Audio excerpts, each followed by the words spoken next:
Hey, welcome back everyone. It is now May 12th of 2021, and ever since the very end of The Mandalorian Season 2's finale, a lot of fans around the world have been very curious about the future of Star Wars by Jon Favreau, Dave Filoni, Disney, Lucasfilm, and other creators coming on board of these major TV shows for Disney+. This is Mike ZEROH. Make sure to subscribe if you're new to the channel for future Star Wars content. Also, make sure to follow me on Twitter at Mike01.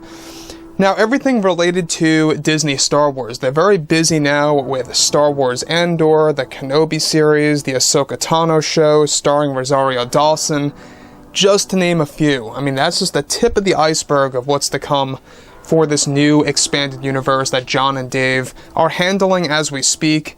And their main mission, their main goal right now, is to really transfer tons of Star Wars Legends content into the Disney canon.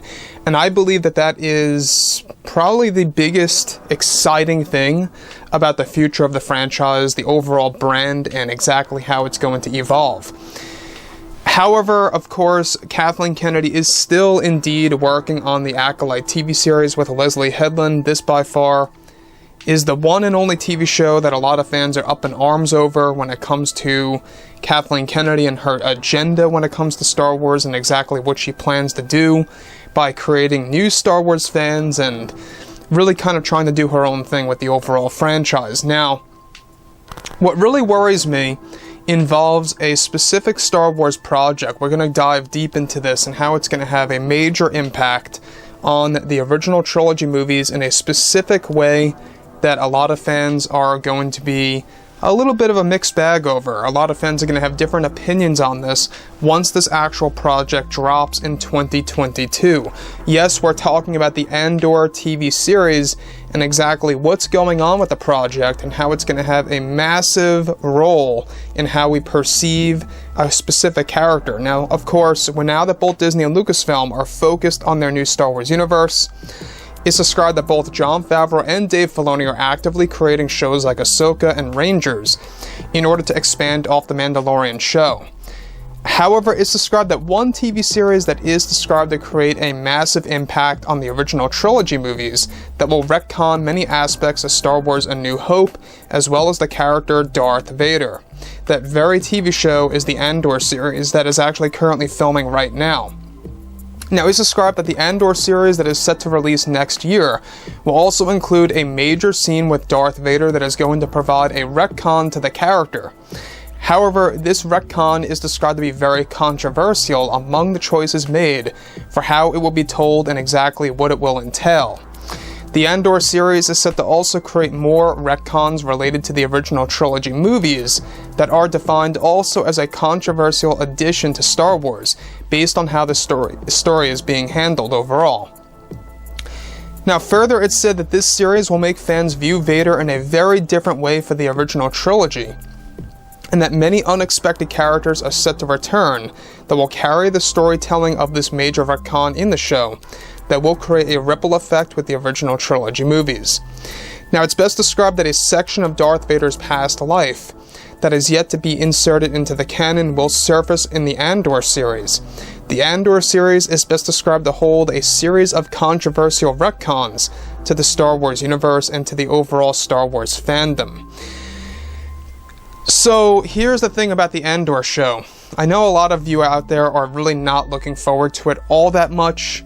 There is a lot of fans who are, and that's fine. I myself, I'm not all that crazy about Star Wars Andor. Yes, I'm excited about some aspects of it because there is going to be some Darth Vader aspects in the show. But this is what worries me, is the fact that these retcons that they are creating, not just for the original trilogy movies, but also for the character of Vader, is labeled as a controversial retcon. A type of retcon that's going to create a divide between the fandom once more. Now, we're not quite sure specifically what the retcon entails, but it will entail something to do with Vader's past that has yet to be revealed. That's going to make us view Vader in a very different light during the Andor series and during the original trilogy movies.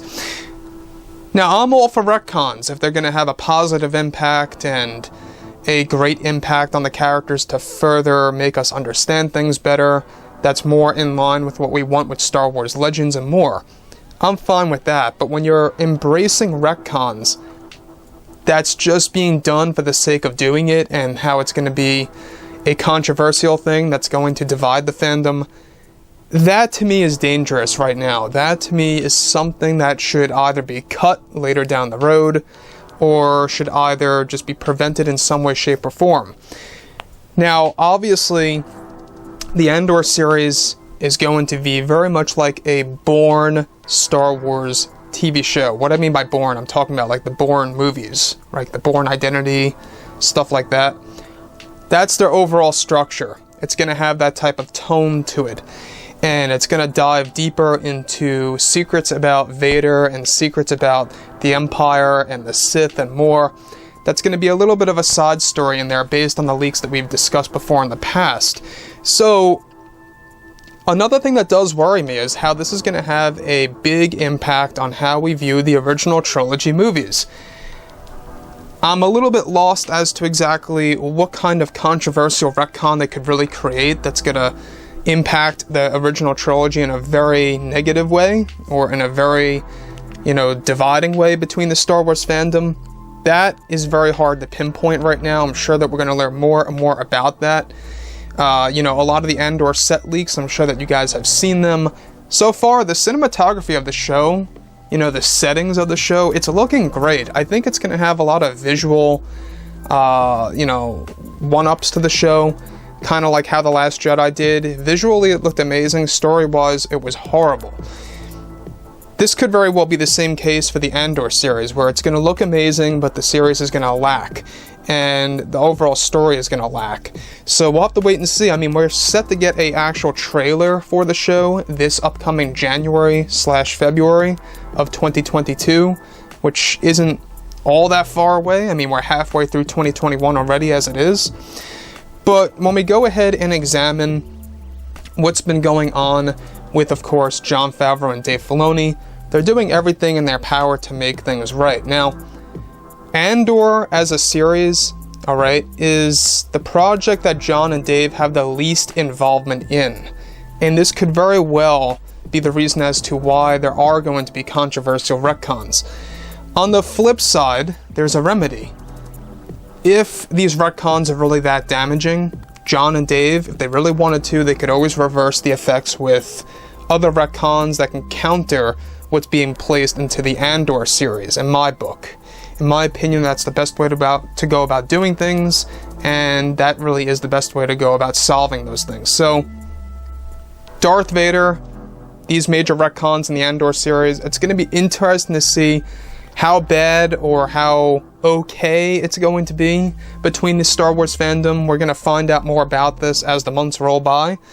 Hopefully it's not going to be that damaging to the point where it's going to be like the Last Jedi level of dividing within the Star Wars fandom. Hopefully not. But these retcons, I believe that at some point in time, they have to stop. You can't really go too overboard with them to the point where you're just doing it for the sake of doing it, like I say. If it needs a retcon in the story, so be it. That's fine if they want to embrace that. But don't go overboard with it. That's the one thing that worries me, is how it's going to have an impact on the original trilogy movies. So, like I've said before in the past, guys, drop a comment below. Let me know what you think about all of this in the comments, and if you guys did enjoy the content for today, do make sure to drop a thumbs up on this video to support the channel. I thank you all so very much for the kind support, and I'll catch you guys next time.